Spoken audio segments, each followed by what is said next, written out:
Brendan, first of all, anything further on new contracts for Jordan Ibe and Martin Skirlon? Do you expect them to be done before the end of the season? No more news on that, Vinny. I think both are still in talks with the club. And how's Daniel Sturridge, and what chance has he got of playing again this season? And how's he been affected mentally by the ongoing injuries that he's had? It's been difficult for Daniel, of course.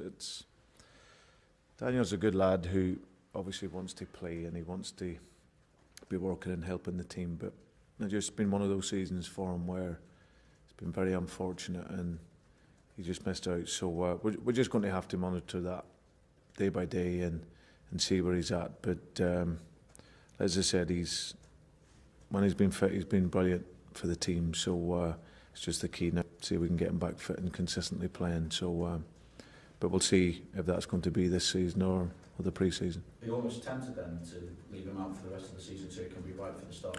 No, it's not tempted. It's just he's not available. So, but we'll do it in what's in the best interest of him.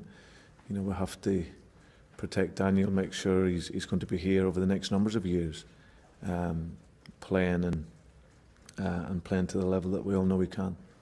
Is it a case of must win now as well to have any chance at top four? Yeah, I think all the games now that's our target. Going into every game, it'll be a tough game away at Hull. They had a good result at the weekend, but for us, the idea is to go in and see if we can get the victory and just keep putting as much pressure as we possibly can on the teams above. Yeah. Brendan, clearly you were pleased after the West Brom game with the performance, but does it look like a missed opportunity now with United's result yesterday? Well, only control yourself. That is all you can do. And of course, when we dominated the ball so much as we did, then of course we'd expect to win that game. But it wasn't to be. It's obviously been a problem for most of the season for us in terms of our goals. So, I was pleased in terms of how the players applied themselves in the game, and in particular second half. I thought first half we had good possession, but needed to speed up our game, and then I thought second half we were relentless really in our pressure, but just couldn't get that final breakthrough. So hopefully we can take that performance in and score the goals that matter. Memphis Depay, Christian Benteke, Danny Ings names again linked with the club. Is it going to be the attacking area of the side that'll have the most attention in the transfer market, with you mentioning the problem with goals as well? Well, there's all names that's always associated with Liverpool, so it's not a surprise, but it's certainly an area that we need to address come the summer again. I think that's important. Like I said, we've already got a top class striker here in young Daniel, who's an outstanding player, and we have him fit, but he also needs help as well. And I think if you look at the numbers in terms of where we're at, at the same point last year, after 33 games we had 47 goals. This year, same point last year, after 33 we had 90.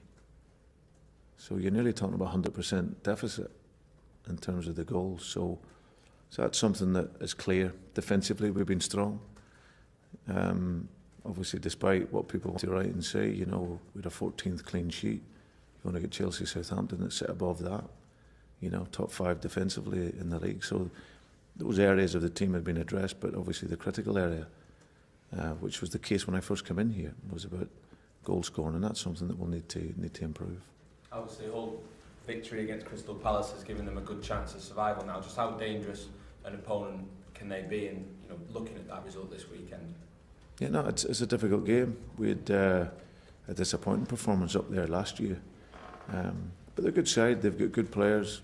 Their threat, the two boys up front, play 3-5-2, so not a lot of space in the final third, so you've got to be patient to break them down. And obviously they've got good passers in midfield with Tom Huddleston, who's a wonderful passer of the ball. So we respect them and know that it'll be a difficult game. Brendan, as you approach the final few games of the season and the setbacks that you've encountered this season, what with not having your main striker available to you, is it just about not so much training now, the mentality to have this strong finish that you're looking for? Well, the team is, as I said, is set up for that. In the last couple of seasons, it's finished strong, and that's always good for any team to finish the season as strong as you can and build that momentum going into next season. we want to fight right to the very end against Stoke. That's our obligation here, to work and work well, and that is something that we'll be striving to do. And when you talk about Daniel not knowing whether he's going to come back this season or possibly pre-season, well, and the new signings that you made this season, do you look for next season to hope that there's more consistency, a better consistency to the performances? I think the opportunity for us for that will be greater next season. There was a whole raft of issues that we've had to deal with this year, and I think in terms of what, if we look back on it, in terms of how the players have done to overcome all of that and to work how we have, I think it's a great credit to them, but obviously we want to keep pushing and push forward, and that'll be, as I said, that'll be the hunger for an ambition from not just next season but from now, to keep working well and, as I said, renew the motivation come the summer and look for a big season next year. Brendan, if you do the maths, this looks difficult for Liverpool to qualify for the Champions League, but it is still doable. United's form has tailed off last couple of games, City the same. Can you afford now to go hell for leather in the final 5 games of the campaign? Because, if you look where you were last season, Liverpool were odds-on favourites, long odds-on to win the title, and you didn't. So it is very doable. Can you make the players really aware of that? I think we've set our sort of new goals for the remainder of the season, and for us it's really focusing on the performance level and in order for us to win. And if we can win the games, then that automatically will put pressure on. As I said, the teams above us, Manchester United, who are sitting fourth, they obviously of course have the clear advantage, but you can only affect that by winning games, and that'll be our idea, starting with our first game tomorrow evening. So we can do that, gets to 24 points. We see Man United got West Brom at the weekend. We see how difficult it can be to play against Tony's team. So, as I said, we just can only really focus on ourselves. But like we've seen last year, there's lots of changes can take place in the last 5 games or so. And we just have to be prepared to give everything to finish as high as we can. Jordan Ibe hit the woodwork at the weekend. He was a big miss, wasn't he, when he was out through injury, and that's unusual for somebody who's only played so few games. How important is he going to be to the new Liverpool that you're planning to build? Well, he's very important because he's direct and he wants to create goals and score goals, and that is how we've worked over a couple of years, and it's epitomised by the style of the team, is to be aggressive in attack and create chances and score goals. And he's very much a young player that gives us that. I think you've seen since he's come back into the team from his loan period, he's been really exciting, and as I said, has wanted to work well. He obviously had the spell out injury in it, and we did miss him. Just that pace and penetration, but he's still got a long way to go in his development, young Jordan. But he's made some exciting steps at first.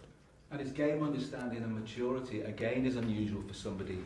If you look at how old he is and how many games he's played.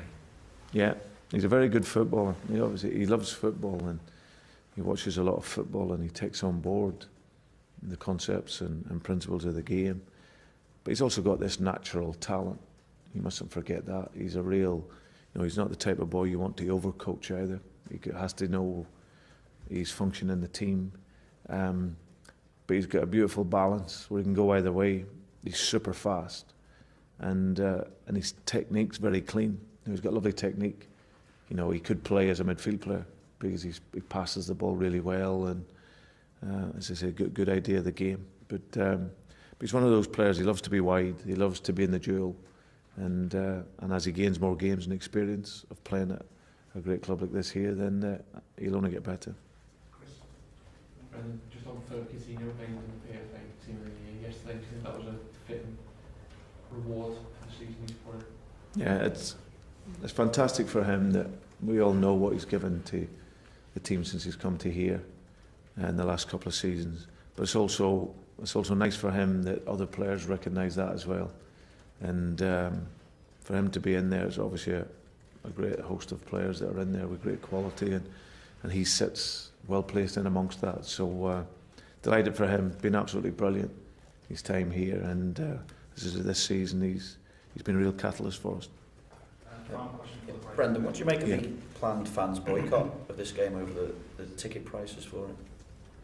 Yeah, I was saying that I was made aware of the issue on it, Vinny, but and listen, like everything in modern football, I respect supporters' right to protest, but of course I don't know so much about it. But as I said, supporters nowadays, if they work very hard, they earn the money to get to football games. So as I said, I respect their right to protest.